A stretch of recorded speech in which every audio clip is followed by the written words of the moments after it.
no joke there. Well, anyway, it's good to have some laughter too, because in the last one we talked about the dire consequences and how little time we have to deal with the kind of issues. So we are facing all these things, and I'm sure this panel has a lot to say, and we're going to start right away. And how should we act? What can we do? Well, for what my lens, I'm a physician, and I work in the community health center and in the only safety net hospital in Miami, Florida, for many, many years.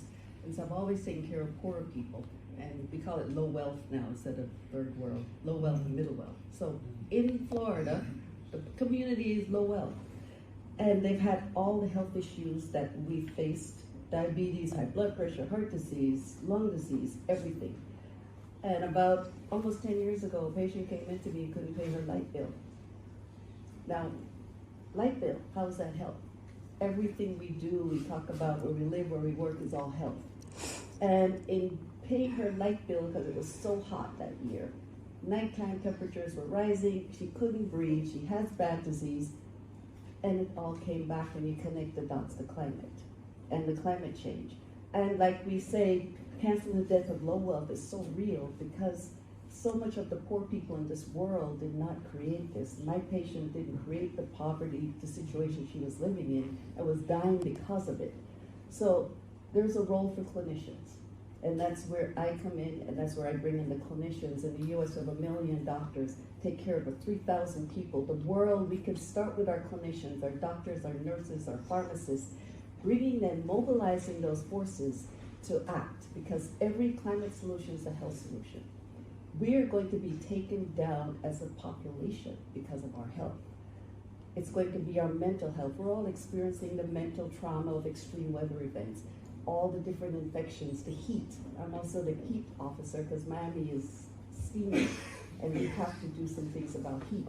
Number 1 killer of the world in climate related is heat. When you look at Pakistan, 1/3 all that death, you're talking about poor people, you talk about heat. But you're talking about the climate change. So when we do that, health is key.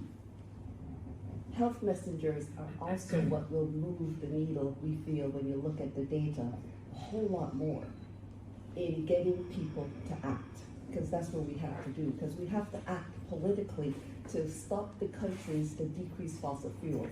Also, US health sector is the 5th largest global emission emitter worldwide, just our US health system. So we have to decarbonize our health system. So if you center health and finding solutions that then center poverty and center poor, you get equitable solutions that move that needle rapidly. And you get folks who say, what's in it for me? I'm trying to save your life and I can feel it right now, so we'll act.